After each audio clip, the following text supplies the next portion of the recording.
All right. Top 5 snack? Yay, nay? Hey, Internet Harris here. If you've been watching this channel over the last couple years, you know that I absolutely love a Kindle.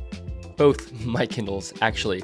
They're intentionally limited devices. They have black and white displays, unless you get the new color soft Kindle, very limited Wi-Fi, and a limited refresh rate as well. They're slower, they're just less feature packed, which is amazing. But there's one feature that is actually lacking when compared to the Kindle app for iPad, which doesn't make a lot of sense to me, but it exists. We're going to talk about that feature in this video, as well as how to optimize your iPad to not drag you down rabbit holes so you can actually have intentional reading time. Okay, so the feature I'm talking about is called immersion reading, which is basically whisper sync plus voice, specifically for basically smart devices. And the Kindle lacks it because of the limitations to the refresh rate on the displays and maybe the processing power as well.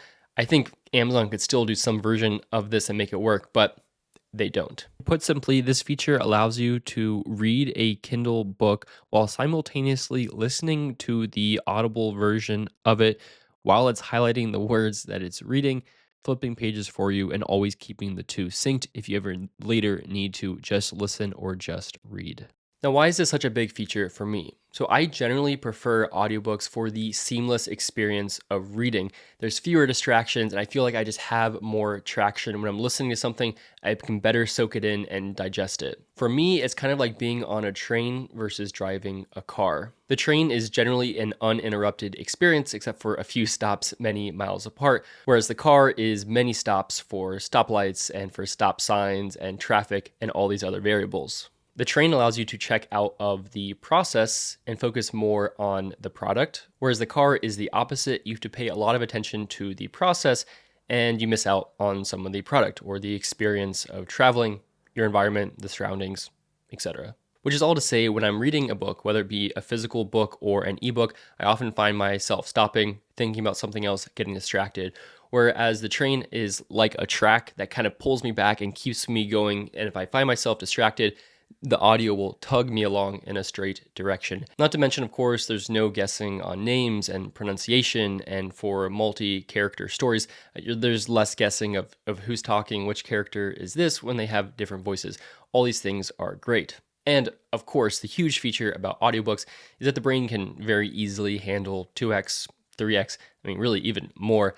So you can really pound through some books. Now, obviously, you don't want to do that for every genre and every type of reading, especially if you're just trying to relax. But there's a lot of information that you can digest and soak in much more quickly with an audiobook.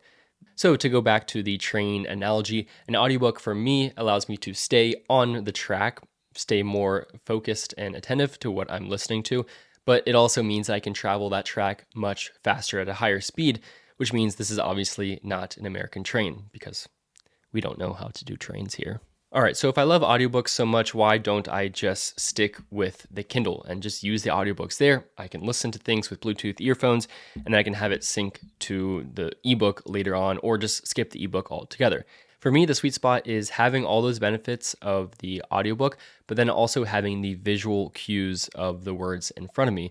And on the iPad, this actually will highlight the words that it's reading. This way, I can highlight text and take notes whenever I need to, as well as staying even more focused on what I'm reading if I have the visual and the auditory cues helping me out. Now, not every book has this support. You have to look for the Whisper Sync feature on Amazon, but most of the ones that I like have it. And if there's an audiobook and a Kindle book, they're probably going to be able to get them two together to have this immersion reading experience. Now, I might be saying, doesn't this just double the cost of every book you read by doing this? Yes and no. Actually, there's usually a pretty substantial discount if you buy the ebook and the audiobook together on Amazon. Sometimes it's only like $1 or $2 more if you buy them together than if you were just to buy the audiobook or just to buy the ebook. And I think a couple times I've even seen it be the same price getting them together. So there's that. And secondly, I think that books are one of the best ways to spend money if you're actually going to read it. And if this helps you, or if this helps me to actually read it and comprehend it and stay on track and finish it and all these things, then totally worth the extra cost if there is some. Now, of course, you don't need an iPad mini for this. It just works really well with that form factor. It's the closest thing to your standard Kindle. It's just a really great one-handed size for taking around with you everywhere.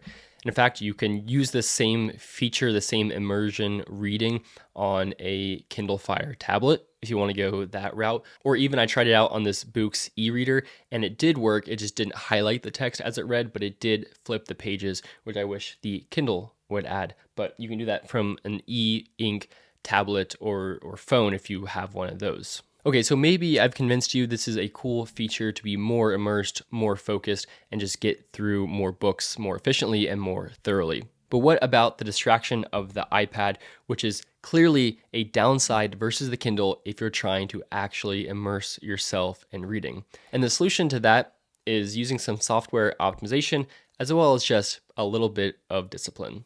So I actually created a shortcut that when I press it, first off, it changes the wallpaper on my iPad to a Kindle wallpaper, just to get that experience, which I think is pretty fun. It turns my display black and white. It turns on airplane mode so I don't have any Wi-Fi. It turns on Do Not Disturb in case there's any offline apps that are still going to alert me. And then it turns on guided access and opens the Kindle app. That way I can't even leave the application unless I manually enter my passcode and exit. This pretty much guarantees a totally focused and immersive experience when reading. You can't download anything, you can't get any notifications, you can't even leave the app. So to accomplish this and customize it to operate however you want, you can go into the Shortcuts app on your iPad or whatever device you're using. I created one called Kindle. As you can see, it changes to a specific wallpaper that I have set, this Kindle wallpaper here, which matches this. And then I also have a Kindle focus mode that I have turned on, which can also accomplish several similar effects if you want to change your wallpaper and change what you see on your home screen. So you can see in my focus modes, I do have a Kindle mode, and this chooses a specific wallpaper as well as a specific page with just a few applications. So I don't really technically even need to switch the wallpaper there. I have it open Kindle, turn Wi-Fi off, start guided access, and then I have a toggle color filters. So if you want this to be black and white, you can do that. But if you want to keep the highlighting color, you don't have to include this. And that's basically it. You can customize it with more or less or however you want. So then as soon as I press Kindle, you can see it does all of these things automatically. And then I have a fantastic reading experience. So with this shortcut enabled and the discipline to actually press the shortcut when it's time to read and then turn it off when it's time to not read, you've basically got an identical experience to the Kindle minus the anti-glare properties of the e-ink display. But hey, I've even installed a matte screen protector on the iPad just to further match the experience. So you can do that if you want. And obviously you can customize the shortcut to include any combination of these variables or more or other or whatever you want. So there's lots of options with shortcuts, and I'll leave this shortcut linked down below. And what I haven't mentioned in this video is all the other benefits that an iPad includes over a Kindle, which includes text-to-speech apps, which I like. There's the reader mode in Safari for articles and news and things like that for distraction-free reading, and now Siri will actually read to you these articles, as well as proper note-taking applications that the Kindle just can't compete with.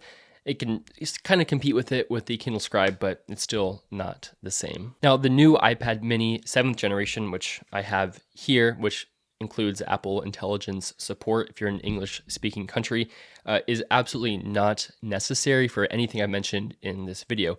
So I wouldn't necessarily recommend spending the extra money on that. You can if you want to spend $500 or more, but that's just a lot of money. So if you go for something like a refurbished 6th generation iPad mini, you're getting the redesign, you're getting the great iPad just for much less money, and includes, Apple Pencil 2nd gen support. So I'll leave some links down below if you want to check out any refurbished iPads and save like $200 to $300 depending on which model you go for. But that's about it for this video. This is something I'm kind of passionate about. I just love the reading experience of having an audiobook and the text in front of me. But I'm curious, what's your preferred way of reading? Is it a physical book, an ebook, an audiobook, or like me, a combination of those? And then if it's electronic reading, what's your preferred method? Do you use your phone, an iPad, a Kindle, something else, an e-ink device like a Boox? Let me know. Thanks so much for watching. I'll see you in the next video.